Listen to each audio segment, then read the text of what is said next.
Question number 6 देखते हैं। बिल्लू के पास 1 रुपया, 2 रुपया एवं 5 रुपये के कुल 160 सिक्का है, जिनका कुल मूल्य 300 रुपया है। यदि 2 रुपये के सिक्कों की संख्या 5 रुपये की सिक्कों की संख्या की तिगुनी है तो उसके पास प्रत्येक प्रकार के कितने सिक्के हैं। चलिए, 5 रुपये की सिक्कों की संख्या x है, तो 2 रुपये की सिक्कों की संख्या कितना हो जाएगा 3x, क्योंकि इसका तिगुना है। और 1 रुपये के सिक्कों की संख्या कितना हो जाएगा, टोटल 160 सिक्का है, जिसमें से 2 रुपया और 5 रुपया का सिक्का हम लोग माइनस कर देंगे तो 1 रुपया का सिक्का निकल के आ जाएगा। तो 160 माइनस x प्लस 3x, इसको इस प्रकार लिख लेंगे 160 माइनस 4x, ये 1 रुपये के सिक्कों की संख्या हो गई। अब यहाँ हम प्रश्न से चलते हैं। प्रश्न 5 रुपये के सिक्कों की संख्या हमने कितना माना था x, प्लस 2 रुपये के सिक्कों की संख्या हमने कितना माना था 3x, प्लस और 1 रुपये के सिक्कों की संख्या हमने कितना माना था 160 माइनस 4x। अब ये x कै रुपये की सिक्कों की संख्या है, 5 रुपये की सिक्कों की संख्या है, तो इसमें गुना 5 कर देंगे। ये 3x कितने रुपये की सिक्कों की संख्या है, 2 रुपये की सिक्कों की संख्या है, तो इसमें कर देंगे गुना 2। और ये कितने की है, ये 1 रुपये की सिक्कों की संख्या है, तो इसमें 1 से गुना कर देंगे। अब बराबर टोटल कितना रुपया दिया हुआ है 300 रुपया दिया हुआ है। चलिए आगे अब इसको देखते हैं। x गुना 5x प्लस 2 गुना 3 6x प्लस 1 में इससे गुना करेंगे तो 160 माइनस 4x बराबर 300। अब यहाँ पर देखिए 5x 6x अब माइनस 4x, तो 5 और 6 11x, 11 में से 4x माइनस करेंगे तो बच जाएगा हम लोगों का 7x, फिर प्लस 160 बराबर 300। अब 160 को साइड लेकर जाएंगे, 7x बराबर 300 माइनस 160, 7x बराबर 300 में से घटाएंगे 160 को, हम लोग को बच जाएगा 140 बराबर x इसी साइड रह जाएगा और 7 इधर जाएगा तो भागा में हो जाएगा 140/7 बराबर x का मान कितना जाएगा कटाएंगे तो 7 दूना 14, 20 बार में कट जाएगा। x का मान आ गया 20, तो इसको हम अब कह सकते हैं हमने 5 रुपये की सिक्कों की संख्या कितना माना था, देख लीजिए यहाँ पर x माना था, ठीक। 2 रुपये की सिक्कों की संख्या कितना माना था 3x, और 1 रुपये की सिक्कों की संख्या कितना माना था 160 माइनस 4x, यही हम लोगों ने माना था। तो अभी x का मान इसमें बैठा कर इसको गुना कर देते हैं, बस इसका मान आ जाएगा। तो लिखते हैं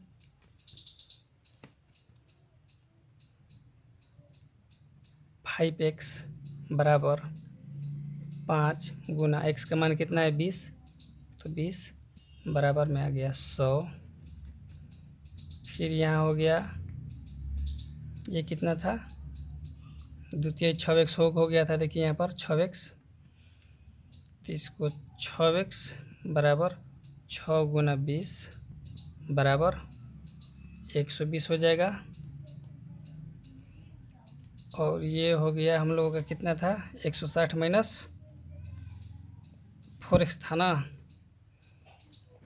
तो ये हो जाएगा 160 माइनस 4x बराबर 160 माइनस 4 गुना 20।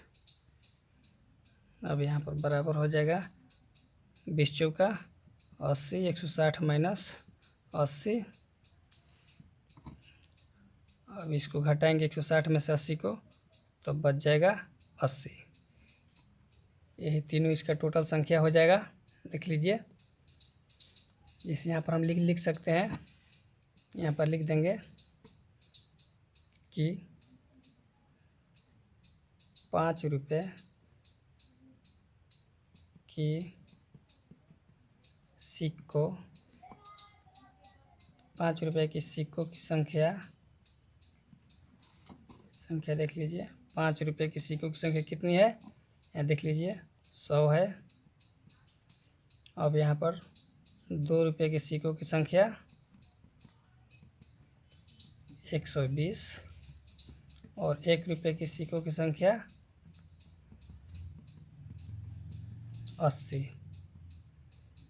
तो आपको क्वेश्चन समझ में आ गया होगा। क्वेश्चन 7 देखते हैं। पिता ने अपने 3 संतानों के बीच अपनी संपत्ति का बंटवारा 1:2:3 के अनुपात में करता है और अपने लिए 1 लाख रुपया रखता है। यदि उसकी कुल संपत्ति 2.5 लाख रुपया हो तो प्रत्येक संतान को हिस्से में कितना मिलेगा। तो चलिए इसको हल करते हैं। यहाँ से हल स्टार्टिंग करेंगे। हल माना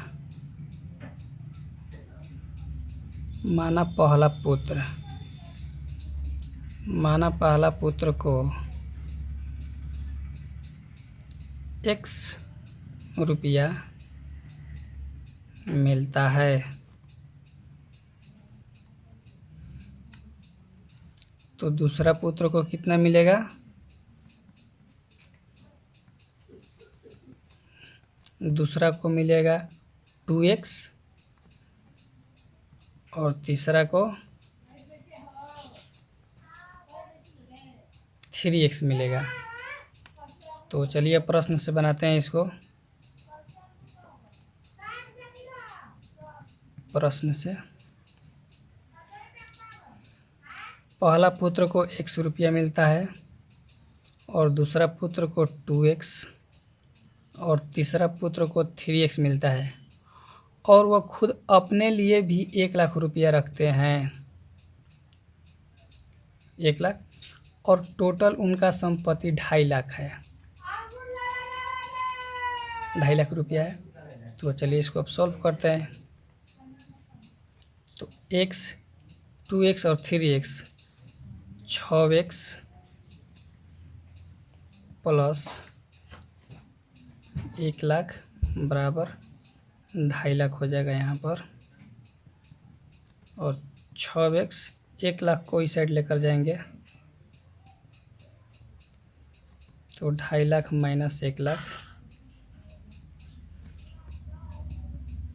6x 2.5 लाख में से 1 लाख माइनस करेंगे तो हम लोगों का 1.5 लाख रुपया बच जाएगा, यानी कि 1,50,000 रुपया हो जाएगा। और यहाँ देखिए x 6 को इस साइड लेकर जाएंगे तो 6 भागा में हो जाएगा तो 1,50,000 बटे 6। अब इसको 6 से कटाएंगे इसको। तो देखिए यहीं पर कटा रहे हैं सामने 6 से। 6 दूनी 12 3 और 0 उतर गया, 6 बचे 30 कट गया। तब देखिए 3 को 0 बच गया तो 3 को 0 यहाँ पर आ जाएगा, यानी 25,000 हो जाएगा। x का मान हम लोग का x का मान 25,000 रुपया आ गया। अब यही x का मान सभी में पुट कर देंगे। तो देखिए यहाँ पर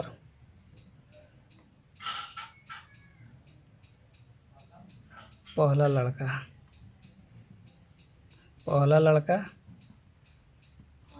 को कितना मिलता था 100 रुपया।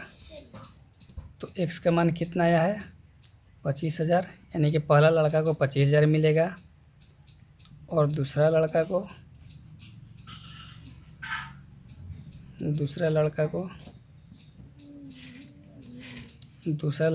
2x मिलता था तो इसको 2 गुना 25,000 मिलेगा, यानी बराबर में इसको 50,000 रुपया मिलेगा। और तीसरा लड़का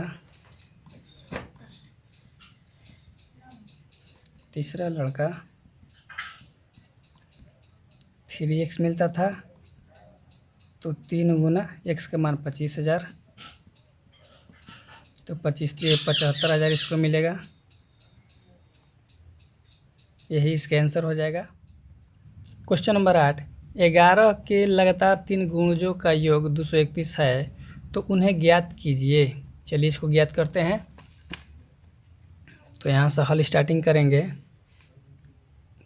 माना 11 के लगातार 3 गुणज, 3 गुणज हो जाएगा। देख लीजिए यहाँ पर पहला x और दूसरा माना x प्लस 11 और तीसरा माना x प्लस 22। अब इसको प्रश्न से सॉल्व करेंगे। प्रश्न से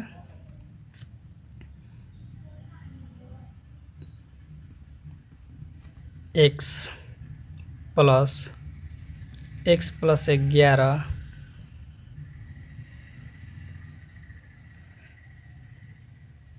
प्लस x प्लस 22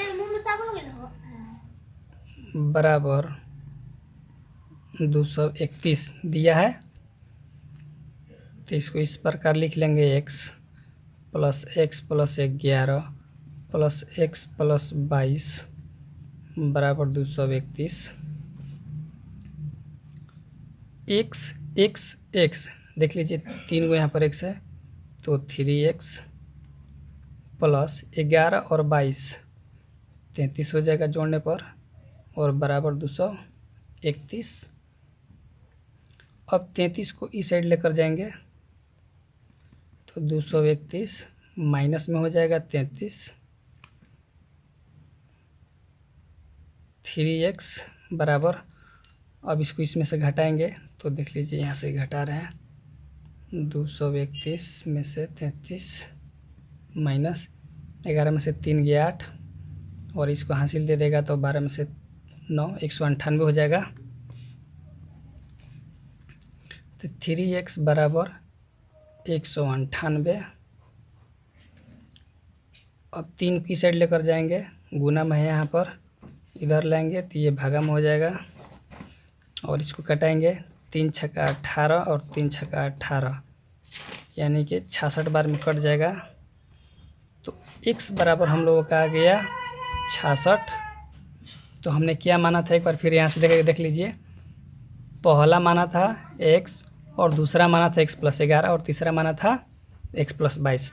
तो यहाँ पर इसका मान रख लेते हैं, x बराबर 66 और एक को हमने माना था x प्लस 11, तो बराबर हो जाएगा 66 प्लस 11 बराबर में 77 हो जाएगा। और तीसरा को हमने माना था x प्लस 22, तो बराबर x का मान है 66 प्लस 22 बराबर ये हो जाएगा 88। तो यही हम लोगों का आंसर हो गया।